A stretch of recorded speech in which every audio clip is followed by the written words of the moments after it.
Test 2. You will hear a number of different recordings and you will have to answer questions on what you hear. There will be time for you to read the instructions and questions, and you will have a chance to check your work. All the recordings will be played once only. The test is in 4 sections. At the end of the test, you will be given 10 minutes to transfer your answers to an answer sheet. Now turn to Section 1. Section 1. You will hear a telephone conversation between an employer from the Wild Dune Spa and Resort and an applicant. First, you have some time to look at questions 1 to 5.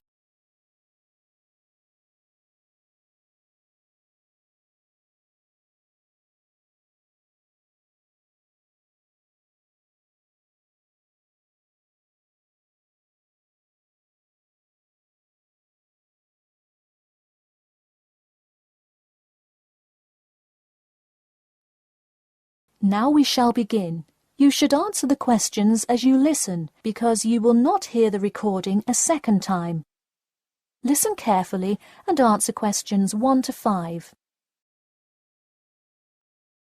Hello, is this John Murphy? Hi, yes it is. Hi John, this is Ed Heisenberg from the Wild Dune Spa and Resort, calling about your application for our lifeguard position. Do you have a few minutes to talk? Yes, absolutely. Great, could you give me your address? Sure. My address is 45 Elsinore Court. I'm sorry, was that Eleanor? Could you spell that for me? Sure, it's Elsinore. E-L-S-I-N-O-R-E. Okay, thanks. And is this the number we should reach you at in the future? 099885767? No, that's my home phone. But let me give you my mobile number instead. 077-896-245. Call me on that one. Okay, I'll make a note of that. Could you tell me your availability? Sure, I'm usually available during afternoons or weekends.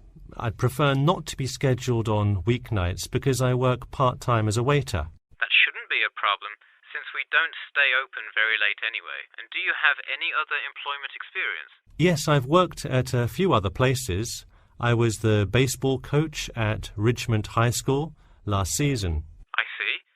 And do you have any other experience that you would like us to note on your application? Yes. Last year I worked at the beach as a rescue diver. Rescue diver? That sounds intense. Well, it's really just like being a lifeguard, except in the ocean instead of pool. So kind of like being a lifeguard at the world's largest pool. I see. Before you hear the rest of the conversation, you have some time to look at questions 6 to 10.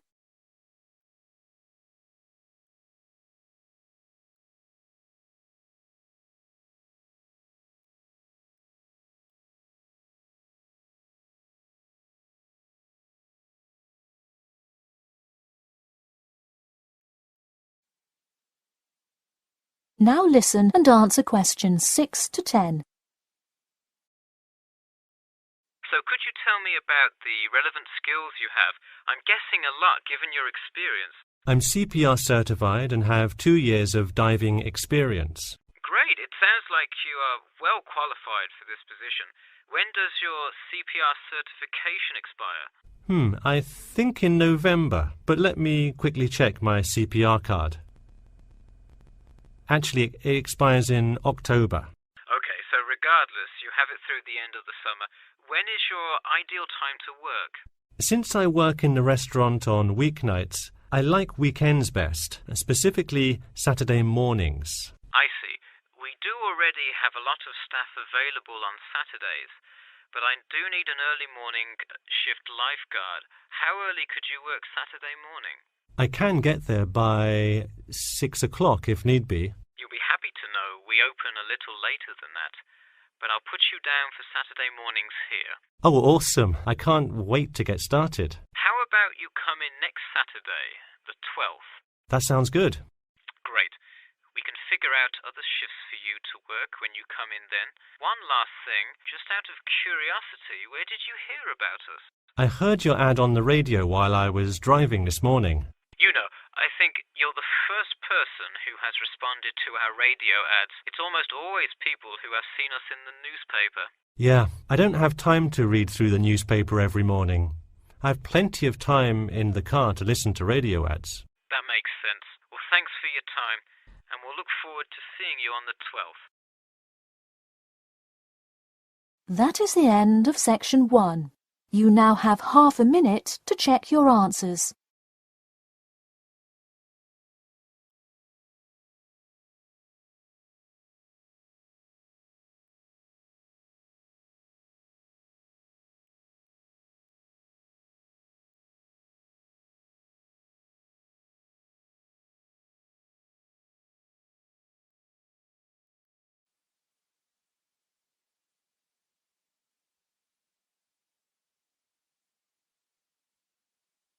Now turn to section 2. Section 2. You'll hear part of a free class about safety around campus. First, you have some time to look at questions 11 to 14.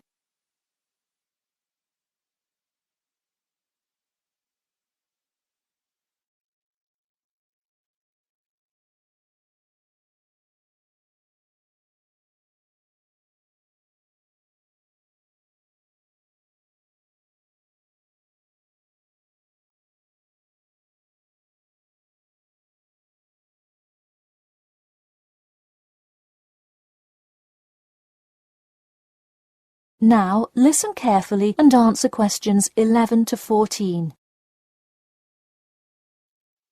Good evening. I'm Geoffrey Miller from the University of Nottingham Student Union, and in this week's free class, Carlos Garcia is going to tell us about safety around campus. Over to you, Carlos. Thank you, Geoffrey, and thank you all for your attendance today. Also, I'd like to thank the Student Union here at the university for organising this lecture.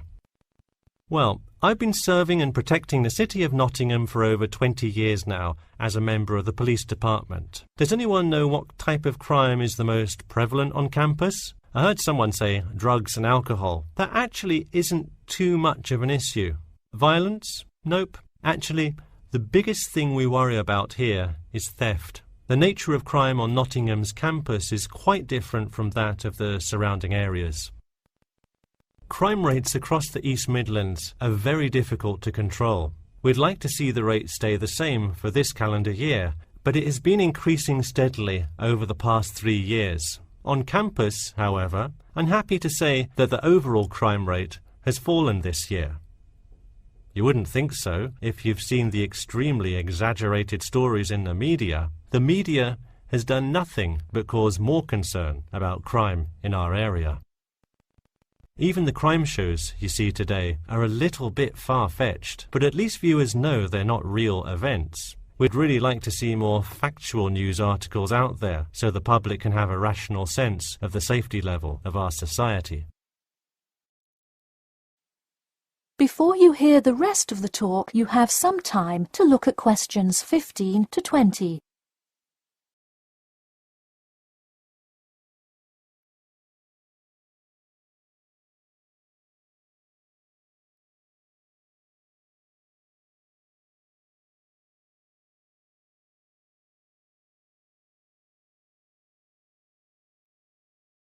Now listen and answer questions 15 to 20.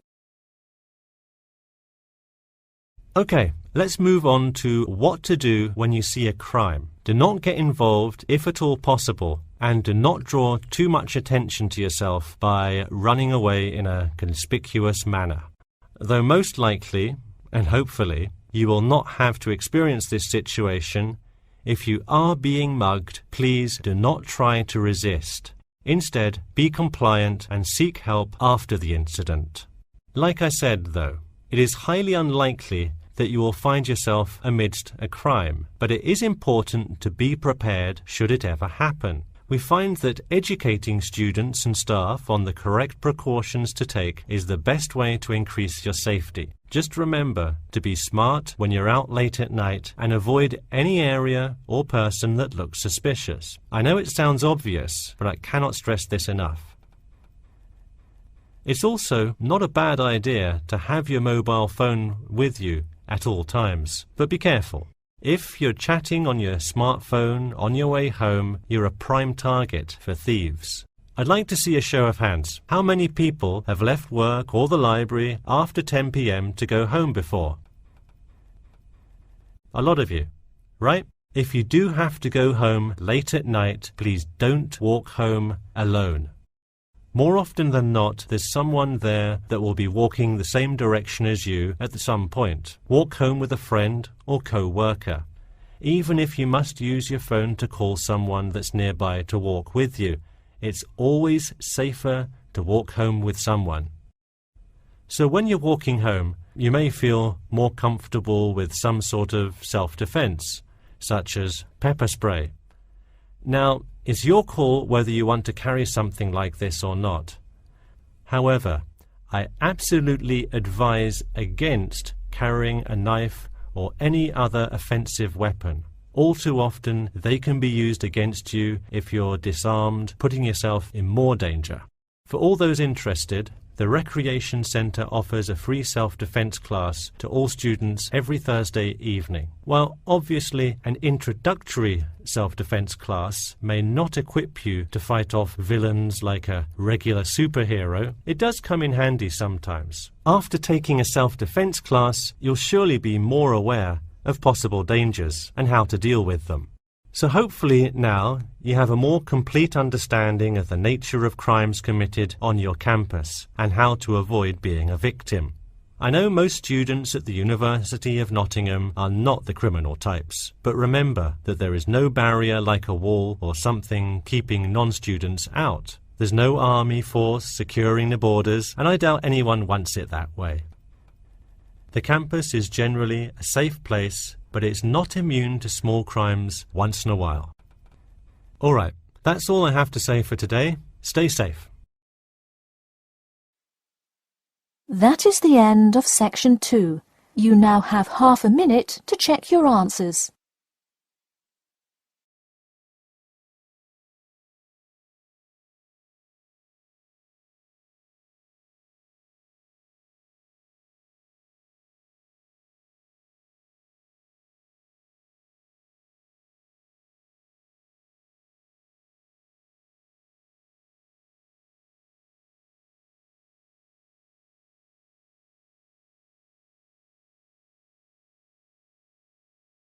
Now turn to section 3. Section 3. You will hear a student called Bobby talking to his tutor about the research project. First, you have some time to look at questions 21 to 23.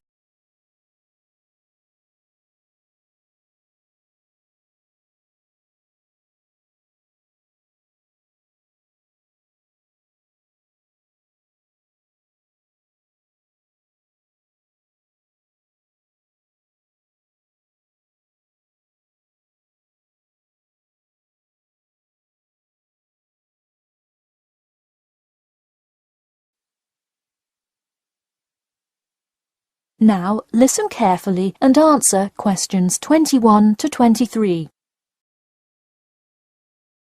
Hi Bobby, go ahead and sit down. Tell me about your research project. Well, I decided to research football and keys for success on a football team. That sounds great. What are the guidelines for the test? Did the teacher talk to you about it in class? No, everything is on a handout that was passed out. It says that the first draft is due at the end of next week and the second and third are due later on in the month. I don't understand why we have to keep revising and fixing it. Is this assignment really that important? Well, this project is a major requirement for passing 11th grade English and will go on your permanent record. Oh, really? Does that mean it will affect what English level I am placed in next year? Well, not exactly. You need a good grade to move on, but it is your overall grade and teacher recommendation that determines what level of English you are placed in next year. Anyway, tell me about your topic choice. Do you play football? Well, actually, it's because my father loves the sport. He watches it every weekend. Cool. It's a good idea to report on something you're interested in. Before you hear the rest of the talk, you have some time to look at questions 24 to 30.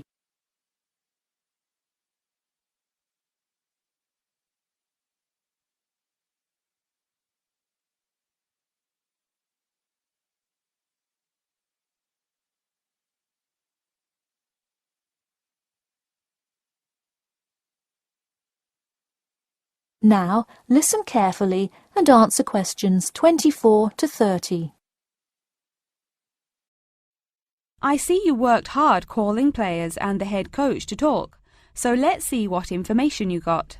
Well, you have to listen carefully to the first call on the recording. It's really hard to hear because the background noise is louder than the person's voice. Yes, it is a bit tough to discern. I'm afraid the player's answer is too short as well. You will have to interview him again and try to get him to give a better answer. Okay, I thought that might happen. I will call him again tomorrow. Moving on, let's look back at this question. You asked, "Tell me about a time when you learned a major life lesson through playing football and explain how that has shaped the person and player you have become now and how you hope to pass on that lesson." It is a great idea for a question, but in an oral interview it is far too complex. I would advise you to break it up into multiple parts to get a better response. I guess you're right. I wouldn't want to have to provide an answer to a question like that. I will simplify it. I found that when I asked players this question, it took too much time because they were struggling to answer the question completely. In fact, this is the question Joe Billings was answering when the tape ran out. He did tend to ramble on all the questions, didn't he? He sure did. I would recommend that when you go back and interview players again, that you use a more sophisticated recording device. This recording is spotty, which indicates that the equipment wasn't working consistently. Okay, I guess it probably wasn't the best idea to use the sound recorder on my phone. Hey, could you give me some feedback on the content of the report itself? Sure. Let's start by focusing on your topic. While I like that you chose to cover football, it seems inexplicit. The keys for success of a player and team is quite an interesting topic, but what is your thesis? That is to say, what conclusions can you draw from your research? I would suggest coming up with a strong thesis statement and then shaping your report based on that.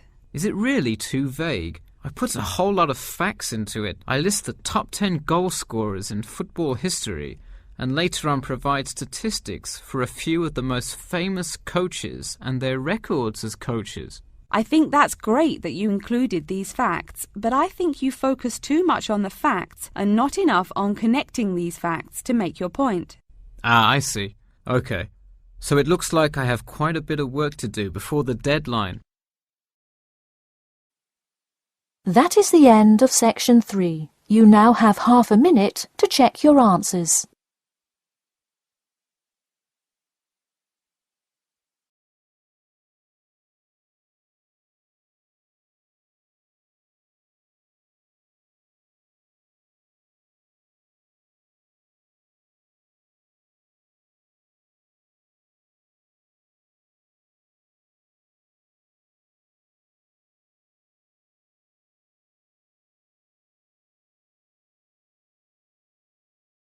Now turn to section 4. Section 4. You will hear part of a lecture about how to give a quality speech. First, you have some time to look at questions 31 to 40.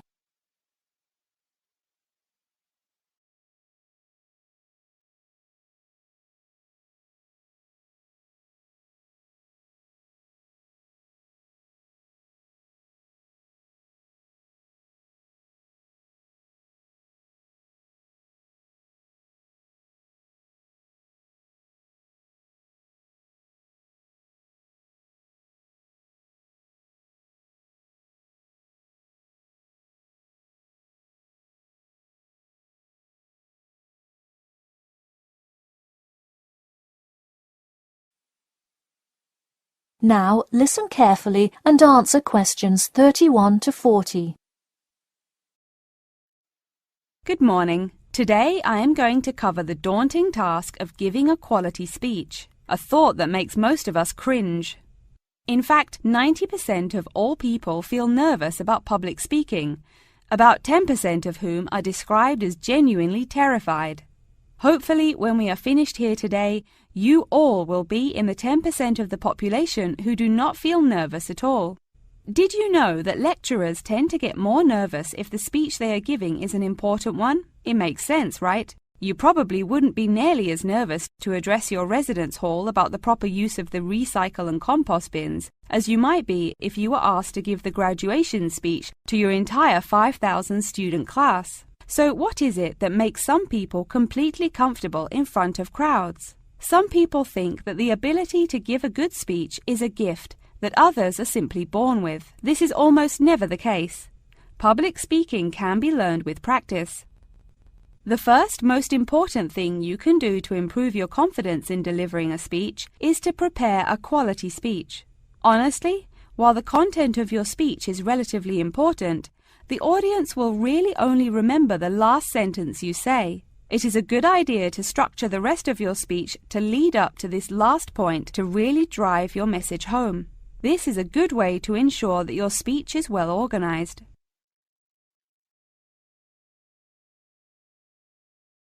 Once you are confident in the quality of the speech you have written, the rest is just about your stage presence. Let's go through some do's and don'ts of public speaking. First, you want to command the attention of the room. Do not, I repeat, do not proceed with your speech until the audience is paying attention. Even Martin Luther King Jr.'s I Have a Dream speech wouldn't have made any difference in the world without the undivided attention of his audience.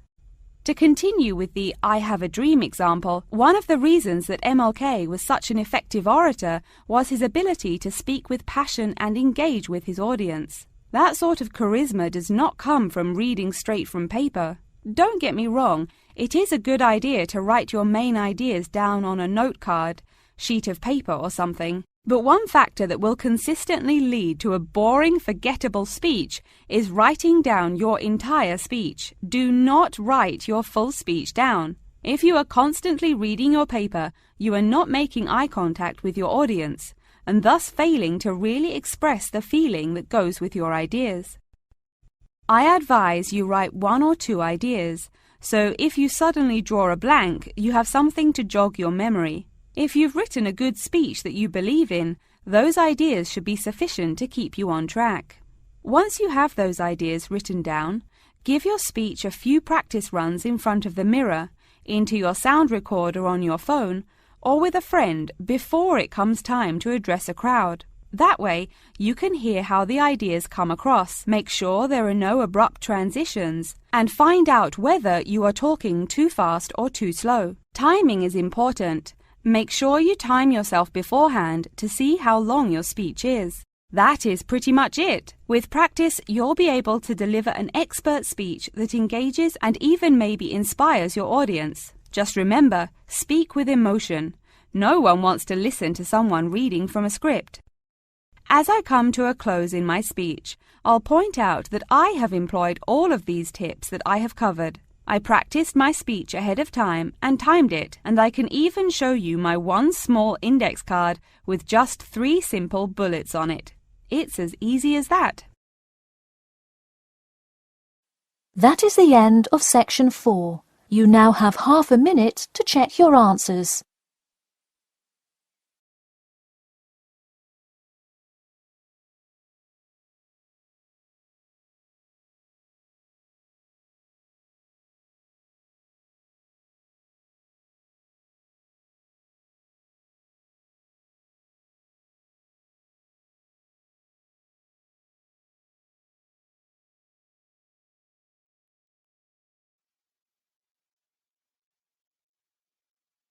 That is the end of the listening test. In the IELTS test, you will now have 10 minutes to transfer your answers to an answer sheet.